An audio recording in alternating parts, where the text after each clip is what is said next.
उत्तर प्रदेश के मुख्यमंत्री योगी आदित्यनाथ समाजवादी पार्टी के गढ़ मैनपुरी पहुंचे।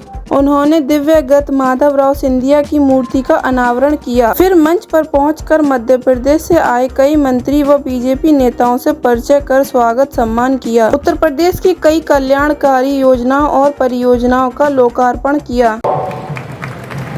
भाइयों बहनों, आज यहाँ पर 238 करोड़ रुपए की विभिन्न परियोजनाओं के साथ ही 172 करोड़ रुपए की 40 अन्य परियोजनाओं के लोकार्पण और शिलान्यास का कार्यक्रम भी यहाँ पर संपन्न हो रहा है।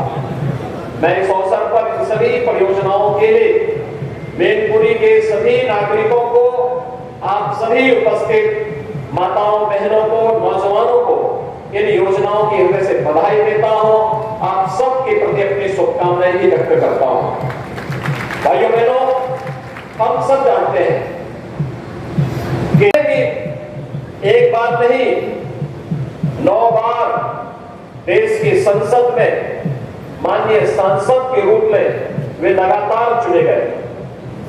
केंद्रीय मंत्री के रूप में यानी मात्र 26 वर्ष की उम्र में वे सांसद बने थे। उच्च शिक्षा अर्जित करने के बाद जब वे भारत वापस आए तो राजनीति में प्रवेश करते ही एक सांसद के रूप में उन्होंने अपना कार्य प्रारंभ किया। उनकी लोकप्रियता लगातार उनके सांसद चुने जाने और उस कालखंड में भारत के अंदर तकनीक का उपयोग हो सकता है, रेलवे हो, नागरिक उड्डयन मंत्रालय रहा हो, आज का भी हम सबको देखने को मिलता है। जब भारत के रेल की बात होती है तो उसमें एक स्वर्णाक्षरों में श्रीमंत माधवराव सिंधिया जी का नाम वहां हम सबको देखने, सुनने और रेलवे के वर्तमान स्वरूप में हम सबको देखने को मिलता है। रेलवे की भी स्पीड होनी चाहिए। रेलवे केवल अपनी मीटर गेज तक सीमित न रहे, बल्कि रेलवे की अपनी स्पीड भारत की अर्थव्यवस्था की स्पीड के रूप में बढ़ती हुई दिखाई दे। शताब्दी रेल की शुरुआत उस समय की एक अद्भुत और रोमांचकारी घटना हुआ करती थी और मुझे लगता है कि कोई भी ऐसा सांसद नहीं होगा जो ये न मान करता होगा साहब एक शताब्दी मेरे यहां से भी शुरू कर दी जाए या मेरे क्षेत्र को भी इससे जोड़ा जाए। हर वो एक मांग होती थी। और भाइयों बहनों, विदेशी आक्रांताओं से भयभीत रहा होगा, यहां पर भय और दहशत का माहौल रहा होगा। उस कालखंड में जिन महापुरुषों ने उस आतंक से इस क्षेत्र को मुक्त करने का योगदान किया था, उनको सम्मान देना इस संतों की परंपरा रही है और गोरखपीठ के संतों की परंपरा ने सदैव से महत्व दिया है। उस समय के हमारे पूज्य संतों ने, गोरखपीठ के हमारे पूर्वजों ने, उस समय के योगेश्वरों ने, वहां के गोरखपीठ की परंपरा के उन पीठाधीश्वरों ने अपनी उस परंपरा का निर्वहन किया कि भारत की सुरक्षा के लिए, भारत की रक्षा के लिए, धर्म की रक्षा जिनके कारण हो पा रही है, उन्हें एक उचित उपाधि से सम्मानित किया जाना चाहिए।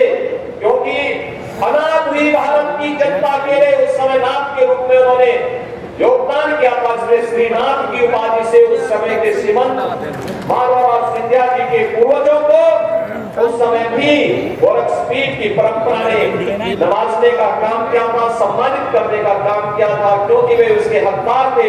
विदेशी आक्रांताओं को दूषित करके उन्हें भारत की धरती के बाहर धकेलने का कार्य उन्होंने 18वीं सदी में किया था और स्वाभाविक रूप से धर्म की द्वेष से ऊपर करके उन्होंने राजनीति में करते थे। सबको साथ लेकर के चलने का एक सामर्थ्य था। एक बड़े परिवार में, राज परिवार में जन्म लेकर के भी अंतिम पायदान पर बैठे हुए व्यक्ति के बारे में उनकी बड़ी सकारात्मक और स्पष्ट सोच थी। यह उन्हें लोकप्रिय भी बनाती थी और साथ साथ उन्हें भारत की राजनीति के एक चमकते हुए सितारे के रूप में हर व्यक्ति उस रूप में देखता था। लेकिन दुखद घटना ने सन 2001 में उन्हें हमसे छीना। ये क्षेत्र जिसके बारे में 1770-71 में उस समय सिंधिया राजघराने ने उस समय की अपनी सेना के माध्यम से विद्युतीकरण की आपूर्ति बढ़ी है।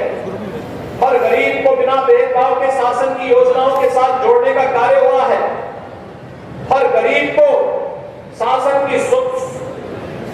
की सहायता सुगमता से प्राप्त हो सके, इसके लिए जो कार्य प्रारंभ हुआ है वह किसी से छुपा हुआ नहीं है। आज चेहरा देख करके कार्य नहीं होता।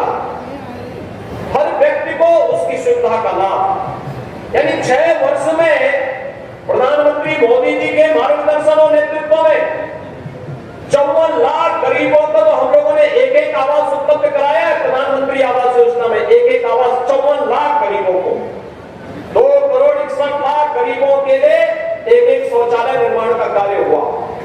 1,21,000 गांवों के मसले ऐसे थे जिन तक बिजली कभी पहुंची ही नहीं थी, वहां तक बिजली पहुंचाने का काम और 1,75,000 परिवारों को बिजली में फ्री में बिजली कनेक्शन उपलब्ध करवाने का काम भी किया गया।